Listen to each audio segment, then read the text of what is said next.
कावेरी देवी की 3 बेटियां थी, सपना, काजल और आरती। तीनों बहनें दिखने में बहुत ज्यादा सुंदर थी, लेकिन उनके सर पर बाल नहीं थे। वह गंजी थी, जिस वजह से उन्हें कॉलेज में, आस पड़ोस में, मार्केट में बहुत ज्यादा सुनना और सहना पड़ता था। तीनों बहनें बहुत ज्यादा दुखी रहती थी और वह हमेशा अपनी माँ से पूछती थी कि उनके सर पर बाल क्यों नहीं है। तो कावेरी देवी अपनी बेटियों को कोई न कोई बहाना बनाकर टाल दिया करती थी। धीरे धीरे समय बीत रहा था और तीनों बहनें इतनी बड़ी हो चुकी थी कि उनकी शादी हो जाए, लेकिन उनके गंजे होने की वजह से उनकी शादी भी नहीं हो पा रही थी। अरे बहन जी, क्या तुमने हमें पागल समझा है जो हम तुम्हारी गंजी बेटियों को ब्याह कर ले जाएंगे? हमारी बेटियों को देखो कितनी ज्यादा हैंडसम है। नहीं नहीं, हम तुम्हारी बेटियों से अपनी बेटियों की शादी नहीं कराएंगे। चलो यहाँ से, सारा टाइम वेस्ट हो गया। इस तरह से जो भी कोई तीनों बहनों को देखने के लिए आता तो वह उन्हें धुतकार कर चला जाता, सिर्फ इसलिए क्योंकि वह गंजी थी। अब तो तीनों बहनें भी हार मान चुकी थी कि उनकी शादी होगी और जख्मों पर नमक आस पड़ोस की लड़कियां छिड़कती थी तीनों बहनों को चिढ़ाकर। अरे दोस्तों देखो, हमारे मोहल्ले की तीनों गंजी बहनें आ रही है। बेचारियों को आज भी लड़के वाले नापसंद करके चले गए। भले क्यों न चाहते, ऐसी गंजी लड़कियों से कोई शादी करना क्यों चाहेगा? वैसे मैं तो सोच रही हूँ, इनके तो पैसे ही बच जाते हैं। ना शैम्पू की टेंशन, ना ही तेल की टेंशन और ना ही हेयर स्टाइल बनाने की टेंशन। और एक हमें देखो, नहाने से पहले 100 बार सोचना पड़ता है और उसके बाद हेयर स्टाइल बनाने की भी टेंशन। लेकिन तीनों बहनें तो इस टेंशन से मुक्त है। इस तरह से सभी लड़कियां बेचारे तीनों बहनों का बहुत मजाक उड़ाती हैं। तीनों बहनें रोते हुए घर आ जाती हैं। तभी सबसे बड़ी बेटी आरती अपनी माँ से कहती है, मम्मी आपके बाल कितने ज्यादा घने और सिल्की हैं और हम तीनों बहनें, हमारे सर पर एक भी बाल नहीं है। हम गंजे हैं, ऐसे क्यों? आपको पता है सब हमारा कितना मजाक उड़ाते हैं, कोई हमसे दोस्ती भी नहीं करता और शादी तो हमारी कभी होगी ही नहीं। 20 से ज्यादा लड़के हमें नापसंद करके चले गए। मम्मी बताओ ना, हम तीनों बहनों के सर पर बाल क्यों नहीं है? ऐसा क्यों है कि हम तीनों बहनें ही गंजी हैं? अच्छा ठीक है, आज मैं तुम्हें सच बता ही देती हूँ। बेटा, मैं एक जादूगरनी हूँ। मेरे पीछे एक दुष्ट चुड़ैल पड़ी थी। बेटा, जब तुम तीनों बहनों का जन्म हुआ था तो तुम गंजी नहीं थी। तुम्हारे बाल तो बहुत ही ज्यादा सुंदर थे। ऐसे बाल पूरी दुनिया में किसी के नहीं थे। आरती, तुम्हारे बाल जादुई सोने के बाल थे। सपना, तुम्हारे जादुई चांदी के बाल थे। और काजल, तुम्हारे तो जादुई हीरे के बाल थे। मम्मी, जब हमारे जादुई बाल थे तो फिर अचानक क्या हो गया? हमारे बाल कहाँ गायब हो गए? हमारे जादुई बाल कहाँ है मम्मी? बेटा, उस दुष्ट चुड़ैल को पता चल गया था कि तुम्हारे बाल जादुई हैं और वह चुड़ैल तुम्हें हर हाल में हासिल करना चाहती थी ताकि तुम्हारे जादुई बालों की वजह से वह इस दुनिया पर राज कर सके। इसलिए मैंने तुम्हारी जान बचाने के लिए तुम्हारे बालों की बलि चढ़ा दी और तुम्हें हमेशा हमेशा के लिए गंजा कर दिया। उस दिन से लेकर आज तक मैंने कभी अपनी जादुई शक्तियों का इस्तेमाल नहीं किया और तुम्हें वहाँ से बहुत दूर यहाँ लेकर आ गई। तीनों बहनों को अपने जादुई बालों की कहानी सुनकर बहुत दुख होता है। कावेरी देवी और तीनों बहनें बहुत फूट फूट कर रोती हैं। ऐसे ही कुछ दिन बीत जाते हैं।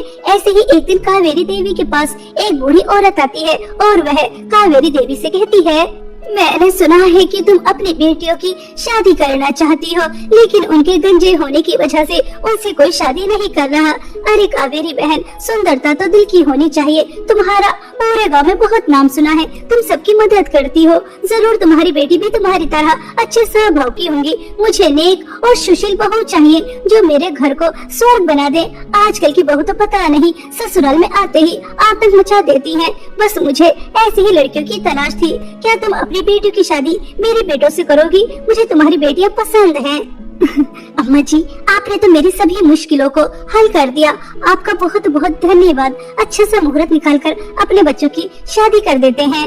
कावेरी बहुत ज्यादा खुश हो जाती है, लेकिन वह इस बात से अनजान थी कि वह बूढ़ी औरत कोई और नहीं बल्कि वही चुड़ैल है जिससे बचकर वह यहाँ आई थी। वह बूढ़ी औरत अपने घर जाकर अपने असली रूप में आ जाती है और बहुत खुश होती है।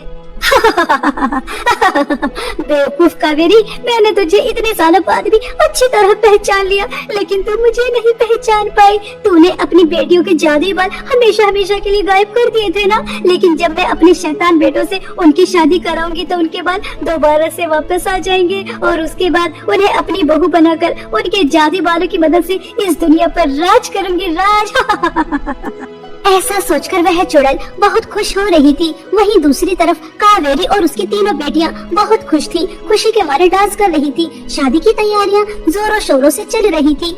एक दिन शादी की शॉपिंग करने कावेरी और उसकी तीनों बेटियां मॉल जाती हैं। तभी कावेरी को वह चुड़ैल नजर आती है। वह उसे आवाज लगाती है, अम्मा जी सुनिए। लेकिन वह चुड़ैल उसकी एक नहीं सुनती और वहाँ से जाने लगती है। तभी उस चुड़ैल का पीछा करने कावेरी और उसकी तीनों बेटियां जाती हैं तो वह चुड़ैल अपनी गुफा में जाती है और अपने शैतान बेटों से बातें करती है। तभी कावेरी को पता चल जाता है कि यह तो वही चुड़ैल है जो हमेशा से उसके पीछे पड़ी थी। तभी वह उसके सामने जाकर उससे कहती है, दुष्ट चुड़ैल, तूने मुझसे मेरा पति छीन लिया, मेरी बच्चियों से उनका बचपन छीन लिया और अब तो मेरा पीछा करते करते यहाँ तक आ गई। अपने तीनों शैतान बेटों से मेरी बेटियों की शादी कराना चाहती है ताकि उनके जादुई बल दोबारा से आ जाए और तू उन्हें अपनी बहू बनाकर उनकी बलि चढ़ाकर शक्तिशाली हो जाए। मैं तुझे तेरे नापाक इरादों में कामयाब नहीं होने दूंगी। अब तो मेरे चुंगल में फंस चुकी है। तेरी बेटियों से तो मेरे बेटों से शादी होकर ही रहेगी। अब मुझे कामयाब होने से कोई नहीं रोक सकता। मेरी प्यारी बेटियों, इस दुष्ट चुड़ैल ने मेरा सुहाग तो मुझसे छीन लिया, लेकिन मैं तुम्हें कुछ नहीं होने दूंगी। तुम यहाँ से तुरंत भाग जाओ, यहाँ से बहुत दूर चली जाओ, कभी किसी के हाथ मत आना। भाग जाओ मेरी प्यारी बेटियों, यहाँ से भाग जाओ। मगर माँ, हम तुम्हें यहाँ अकेला नहीं छोड़ सकते। यह चुड़ैल और उसके बेटे बहुत ज्यादा खतरनाक है। आपको जान को खतरा है। हम आपको लिए बिना यहाँ से नहीं जाएंगे। कावेरी देवी अपनी बेटियों से साफ मना कर देती है कि वह इस दुष्ट चुड़ैल का नामो निशान खत्म किए बिना यहाँ से कहीं नहीं जाएगी और वह अपनी जादू शक्तियों से एक कालीन प्रकट करती है और अपनी तीनों बेटियों से उस पर बैठने के लिए कहती है। सपना, काजल और आरती बहुत रोती हैं, लेकिन वह अपनी माँ के आगे हार मान जाती है और वह कालीन पर बैठकर उस दुष्ट चुड़ैल से भाग निकलने में कामयाब रहती है। और वहीं दूसरी तरफ कावेरी देवी उस चुड़ैल को मारने की कोशिश करती है। वह उसके तीनों शैतान बेटों को तो मार देती है, लेकिन चुड़ैल को नहीं मार पाती और इसी लड़ाई में कावेरी देवी की मृत्यु हो जाती है और वह चुड़ैल तीनों बहनों का पीछा करने चली जाती है, लेकिन वह तीनों बहनों को नहीं पकड़ पाती। तीनों बहनें जादुई कालीन पर उड़कर बहुत दूर चली जाती हैं और वह एक गांव में नदी के किनारे जाकर गिरती हैं, जहां पर तीन भाई मछलियां पकड़ रहे थे। अरे तुम कौन हो जो आसमान से नीचे गिरी हो? तुम चुप क्यों हो? कुछ तो बताओ, तुम कौन हो, कहाँ से आई हो? हम तुम्हें सब बताते हैं। हम तीनों बहनें हैं और एक चुड़ैल हमारे पीछे लगी है। उसने हमारी माँ को भी मार दिया होगा और अब वह हमारी शादी अपने राक्षस बेटों से कराना चाहती है। हम एक जादूगरनी की बेटियां हैं और हम हमेशा से गंजे नहीं थे। हमारे जादुई बाल थे, लेकिन चुड़ैल से बचने की वजह से हमारी माँ ने हमें गंजा कर दिया। लेकिन अब वह दोबारा से वापस आ गई है। हमें कुछ भी समझ में नहीं आ रहा, हम कहाँ जाएंगे, हमारा क्या होगा। हमारा तो इस दुनिया में कोई नहीं है। तीनों भाई बहुत अच्छे थे, उनसे तीनों बहनों की लाचारी देखी नहीं गई और वह उनसे शादी कर लेते हैं। जैसे ही तीनों भाई तीनों बहनों से शादी करते हैं तो उनके जादुई बाल दोबारा से आ जाते हैं। आरती के सोने के बाल, सपना के चांदी के बाल और काजल के हीरे के बाल आ जाते हैं। अरे बहू, पहले तो तुम तीनों गंजी थी, लेकिन जैसे ही तुम्हारी शादी हो गई तुम्हारे बाल कितने ज्यादा सुंदर हो गए। आरती बहू, तुम्हारे बाल तो बिल्कुल सोने की तरह चमक रहे हैं और सपना बहू, तुम्हारे बाल बिल्कुल चांदी की तरह चमक रहे हैं और काजल बहू, तुम्हारे बाल हीरे की तरह चमक रहे हैं। आखिर इन बालों का क्या रहस्य है, मुझे भी तो बताओ। माँ जी, अब आप ये समझ लीजिए कि आपके घर की जो भी गरीबी थी वह हम तीनों बहनों के जादुई बालों की मदद से गायब हो जाएगी। हम बहुत ज्यादा अमीर हो जाएंगे। आप एक सुखी जीवन व्यतीत करेंगी। इतना कहते ही आरती अपने जादुई बालों से सोना प्रकट करती है। सपना चांदी और काजल हीरे, जिन्हें बेचकर तीनों भाई बहुत ज्यादा अमीर हो जाते हैं। तीनों बहनें स्वभाव की बहुत अच्छी थी। वह हमेशा सबकी मदद करना चाहती थी, इसलिए गांव की गरीबी खत्म करने के लिए वह अपने जादुई बालों का इस्तेमाल करती हैं और गांव में सोना, हीरे और चांदी बांटती हैं, जिसकी वजह से सुमित्रा देवी का, उसके तीनों बेटों का और उसकी तीनों बहुओं का दूर दूर तक नाम हो रहा था। जब इस बात की खबर चुड़ैल को लगती है कि सोनपुर गांव में गरीब लोगों को सोना, हीरा और चांदी बांटे जा रही है, तो उसे समझने में एक मिनट नहीं लगती कि वह तीनों बहनों ने शादी कर ली है और उनके जादुई बाल वापस आ गए हैं और वह गांव में आकर तबाही मचाना शुरू कर देती है। चारों तरफ आग लगा देती है। माँ जी, वह चुड़ैल वापस आ गई है। आप घर से बाहर मत निकलिए। अब तो हम तीनों बहनें उस चुड़ैल का सर्वनाश कर ही वापस लौटेंगे। ऐसा कहकर तीनों बहनें उस दुष्ट चुड़ैल को सबक सिखाने के लिए उसके सामने आ जाती हैं। तभी चुड़ैल बहुत खुश होती है। मुझे तो पहले ही पता था तुम बिल्कुल अपनी माँ पर गई हो। उससे भी गरीब लोगों की परेशानी देख ही नहीं जाती थी। अब तुम मरने के लिए तैयार हो जाओ। तुम्हारे जादू बालों की मदद से मैं अमीर हो जाऊंगी, जिसकी मुझे बरसों से तलाश थी। दुष्ट चुड़ैल, यह तेरी सबसे बड़ी भूल है कि तू हमें मारकर हमारे जादू बालों को हासिल कर इस दुनिया पर राज करेगी। अब तू मरने के लिए तैयार हो जा।